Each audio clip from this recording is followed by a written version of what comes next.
Selamat malam saudara-saudara sekalian yang dikasihi oleh Tuhan Yesus Kristus. Sebelum dimulai, mari kita berdoa. Bapa di surga, Allah kami di dalam Tuhan Yesus Kristus, kami datang mengucap syukur atas segala kebaikan bagi kami. Oleh anugerah-Mu, oleh kasih setiamu kami boleh ada seperti saat ini kami ada. Dan ampuni kami, dosa-dosa kami disucikan lagi oleh darah anak domba Allah. Ke dalam tangan-Mu kami serahkan hidup kami, Roh Kudus-Mu yang pimpin kami untuk kami berbicara, dan semua yang mendengar juga dipimpin oleh Roh Kudus-Mu. Dalam hal ini biarlah nama Tuhan saja yang dimuliakan. Terima kasih Bapa, di dalam nama Tuhan Yesus Kristus kami berdoa. Haleluya. Amin.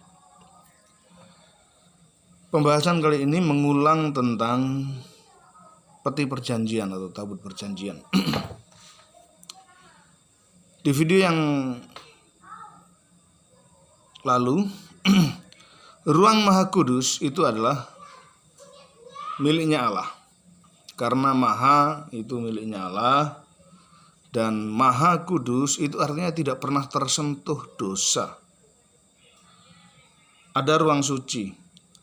Kita ini bisa suci oleh karena darah anak domba Allah. Disucikan oleh darah anak domba Allah. Dan kita semua pernah tersentuh dosa. Minimal dosa warisan dari Adam. Nah, ruang Maha Kudus ini karena tidak pernah tersentuh dosa, itu disebut Maha. Jadi itu Kristus. Peti perjanjian itu adalah Kristus. Kayu penaga itu adalah kemanusiaan Kristus. Emas yang menyalut luar dan dalam peti sehingga tidak kelihatan kayunya itu adalah keilahian Kristus. Jadi jelas Maha Kudus itu milik Tuhan. Dan semua yang tersentuh dosa tidak layak disebut Maha Kudus. Karena Kristus tidak pernah tersentuh dosa ketika menjalani hidup sebagai manusia. Dia menang atas dosa. Dia menang atas cobaan di padang gurun ketika berpuasa 40 hari. Dan dia juga menang atas maut. Jadi Maha itu miliknya Allah. Saya singgung tentang Batseba.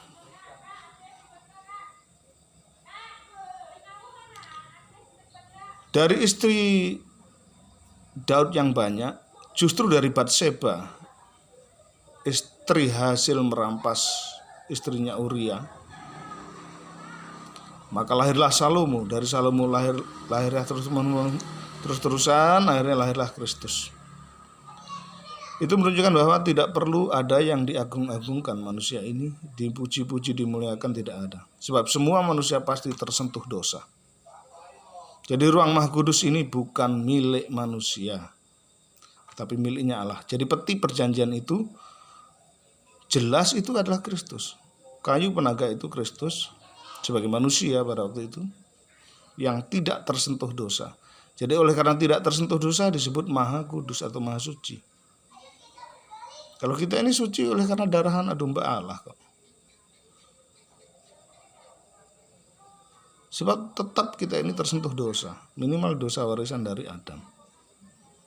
Jadi kalau peti perjanjian, saya berterus terang saja, ada yang mengartikan sebagai Bunda Maria, itu salah total.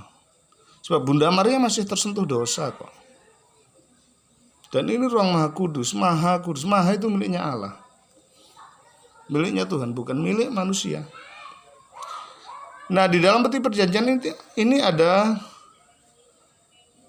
manna, tongkat Harun yang bertunas, berbunga, berbuah. Ada 2 loh batu berisi firman, 10 firman Tuhan. Arti dari manna adalah roti, makanan yang turun dari surga. Dan Tuhan Yesus mengatakan di Yohanes 6 ayat 48 sampai 51, kita baca.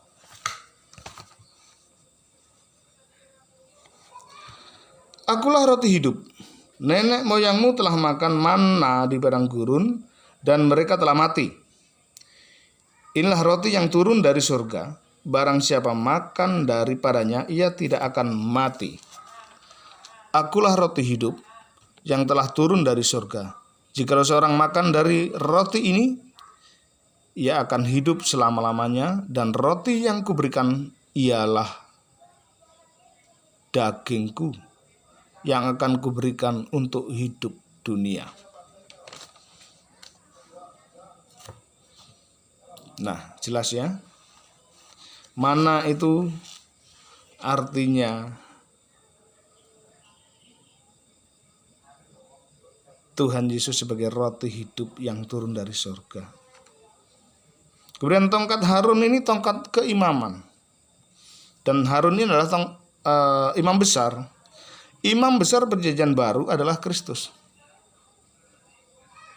yang telah masuk ke Ruang Maha Kudus dengan darahnya sendiri. Dua loh bati inilah firman Tuhan. Tuhan Yesus adalah firman yang menjadi manusia. Jadi jelas ini roti mana, tongkat Harun, dua loh batu ini digenapi di dalam pribadi Tuhan Yesus Kristus. Makanya peti perjanjian itu berisi ini. Jadi Kristuslah yang menjadi peti perjanjian sebenarnya. Karena ini di ruang Maha Kudus, ruang yang tidak tersentuh oleh dosa. Dan Maha itu punyanya Tuhan. Suci bisa suci karena disucikan oleh darah anak domba Allah. Tapi kalau sudah Maha Suci itu artinya tidak pernah tersentuh dosa. Jadi Kristus itu maha ya. Maha suci juga. Maha besar juga. Sebab semua diserahkan oleh Bapa kepada Kristus. Baik penghakiman dan semuanya, kepujian, kemuliaan, penyembahan juga harus di dalam Kristus. Makanya saya berdoa, Bapa di surga, Allah di dalam Tuhan Yesus Kristus. Bukan hanya di dalam nama Tuhan Yesus, enggak, di dalam Tuhan Yesus Kristus. Nanti saya berdoa begitu. Karena memang Bapa sendiri menyerahkan semuanya kepada anak. Dan pengantara kita dengan Allah ya Kristus, yang pernah menjadi manusia dulu. Dan Kristus sudah bangkit dari maut dengan tubuh kemuliaan. Jadi tubuh manusianya dulu sudah berubah menjadi tubuh kemuliaan. Dan itu nanti yang akan menjadi raja di Yerusalem baru, di Israel yang baru, bumi yang baru, langit yang baru. Makanya ia harus lahir dari keturunan Daud untuk meneruskan tahta Daud. Nah begitu ya. Jelas ini peti perjanjian adalah Kristus sendiri. Dan saya mengulangi lagi tentang Batseba, istri Uria yang dirampas oleh Daud.